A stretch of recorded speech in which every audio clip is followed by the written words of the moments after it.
English is not our mother tongue, still, most of us are trying to learn this language.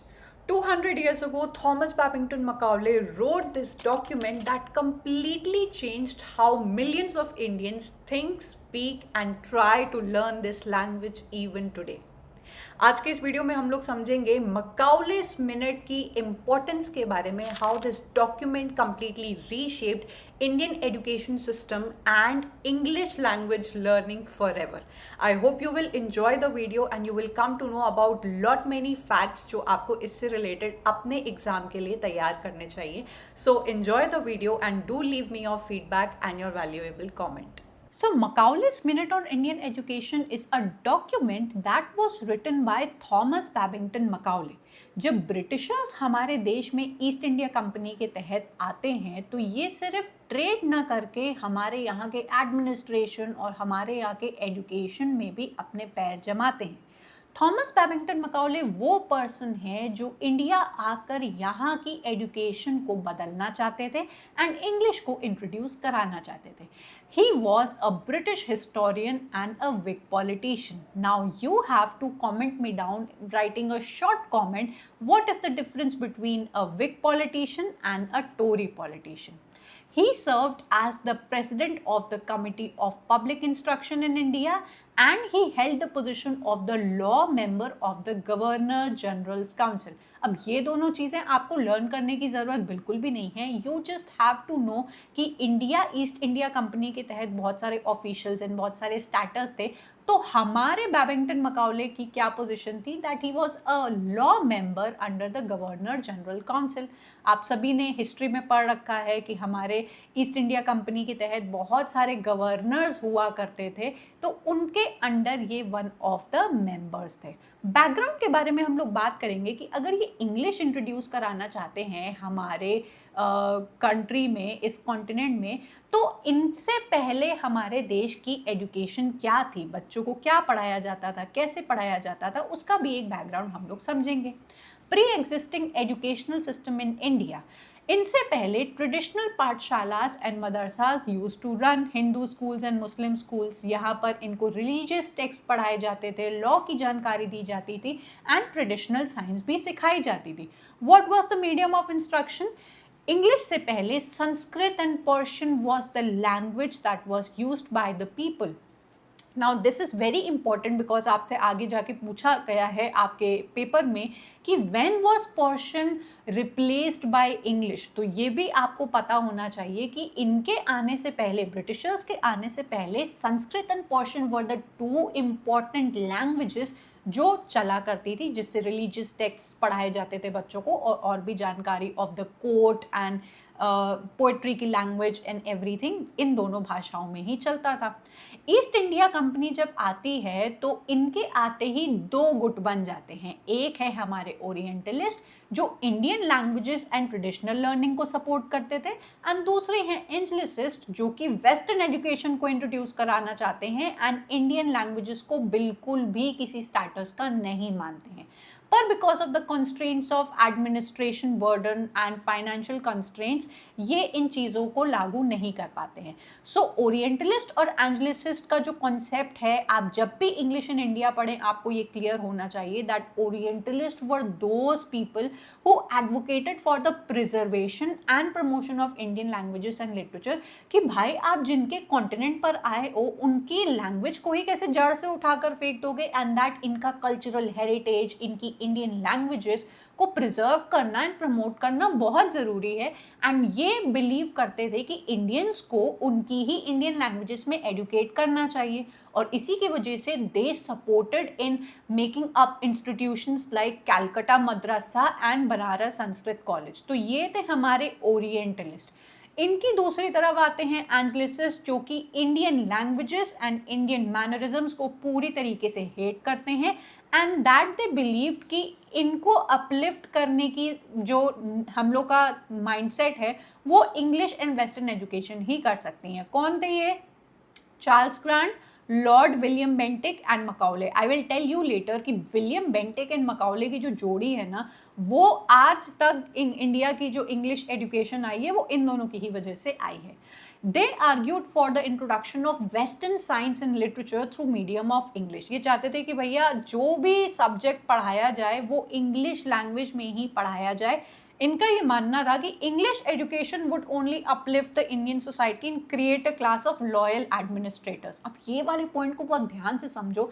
इनका कोई M आपको बहुत पढ़ा लिखा बना के काबिल बनाना नहीं था कि भाई इंग्लिश इनको अच्छी आ गई, वेस्टर्न साइंस एजुकेशन अच्छी आ गई, you are able to connect with the world globally and you are taking up good opportunities for yourself. ऐसा कुछ भी इनका माइंड सेट नहीं था. They just wanted to create some group of clerical Indians जिनको English आती हो, जिनका इस्तेमाल करके ये बड़े चंक को कंट्रोल कर पाए.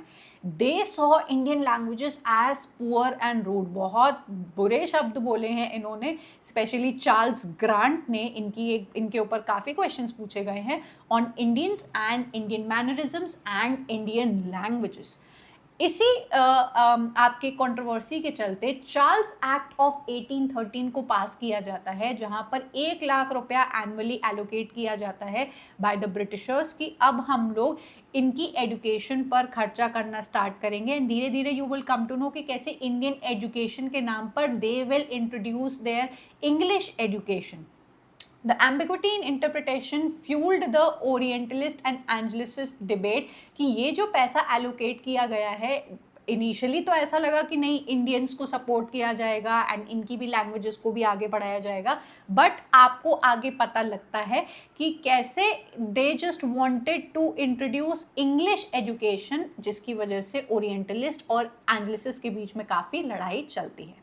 ऑफिशियली अगर बात करने की हम लोग कोशिश करते हैं तो लॉर्ड विलियम बेंटिक का बहुत बड़ा रोल आपको देखने को मिलता है.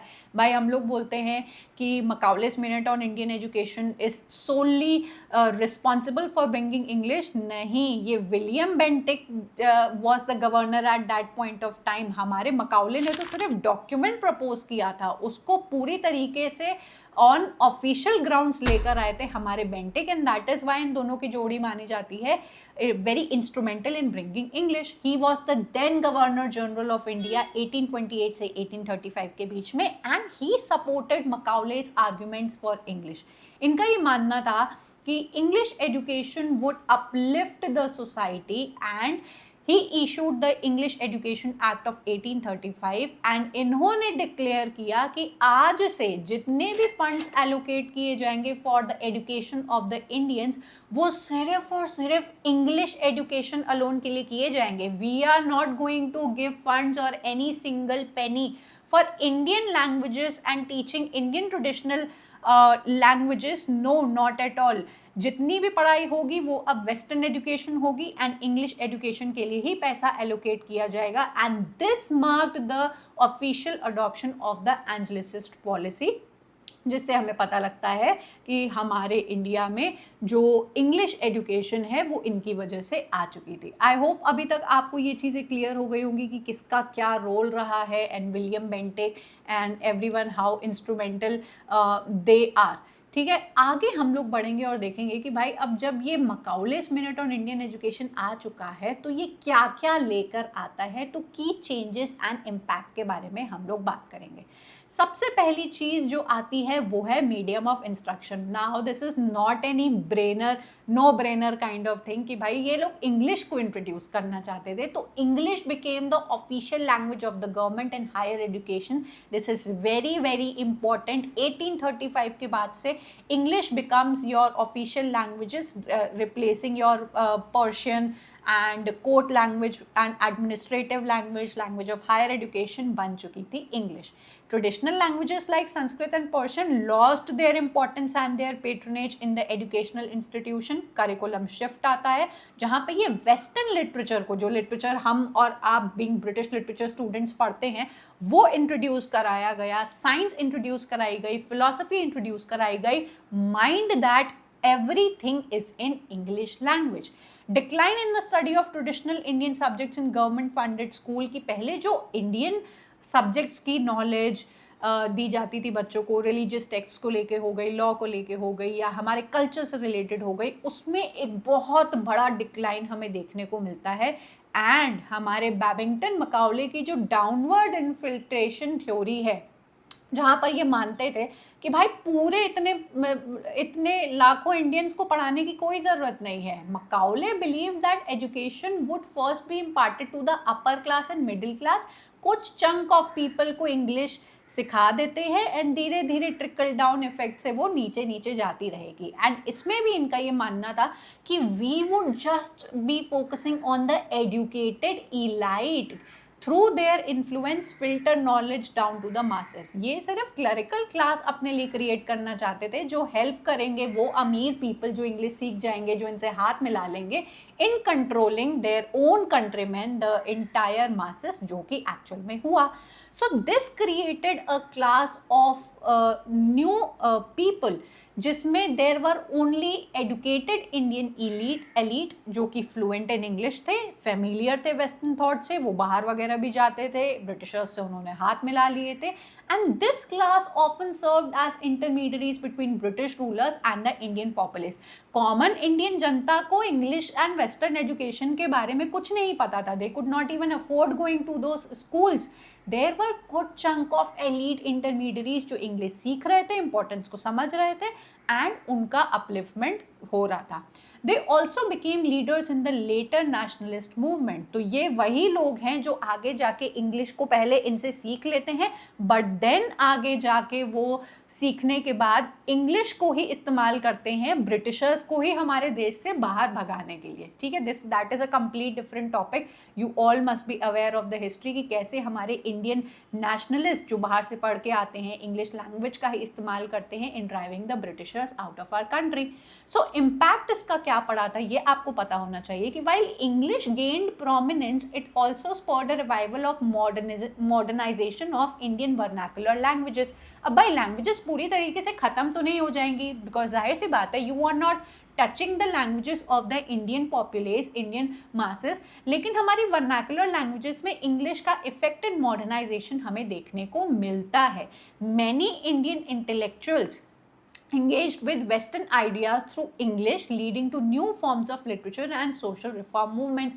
We have many names जो उस टाइम पे इंग्लिश की इंपॉर्टेंस को समझ रहे थे and also that they amalgamated the western science and education with our importance of Indian languages, जो देख पा रहे थे कि हमारे इंडियंस अगर इसको सीख जाते हैं, समझ लेते हैं, इंडियन नॉलेज भी है उनको और वेस्टर्न नॉलेज भी है, तो भाई दुनिया के लिए हमारे रास्ते खुल जाएंगे एंड हमारे लिए दुनिया के रास्ते खुल जाएंगे and we would actually do good for ourselves. तो उस टाइम के काफ़ी सोशल रिफॉर्मर्स हमारे सामने आते हैं एंड वो वेस्टर्न एजुकेशन को भी प्रमोट करते हैं, साथ ही साथ इंडियन कल्चरल हेरिटेज को एंड उसकी एजुकेशन को साथ में लेके चलते हैं। लेगेसी इस पर्टिकुलर चीज़ की, इस डॉक्यूमेंट की क्या रहती है कि it led the foundation for the modern Indian education system. इसमें कोई दो राहें नहीं है कि इंग्लिश के इंडिया में आने से we did do good as a society and a country जो कनेक्ट कर पाया बाहर की दुनिया से। It contributed to the development of a common administrative and intellectual language across India. लेकिन there were of course some repercussions कि it was criticized for neglecting indigenous knowledge systems and fostering a sense of cultural inferiority, जिसका हम आज भी शिकार हैं। Britishers ऐसा britisher colonial hangover हमारे ऊपर छोड़ के गए हैं that learning English feels like कि हाँ we are doing good for ourselves and knowing nothing about our cultural heritage is like we are okay with that, which was actually the aim of the Britishers and they have somehow succeeded in some extent। ऐसा नहीं है कि we have just given up on our culture, given up on our identity or given up on our languages। कुछ famous quotes जो आपको पता होनी चाहिए जिनसे एग्जाम में आपके questions पूछे जाते हैं कुछ इस तरीके से है। I know you are not going to like it but ये पूछे जाते हैं।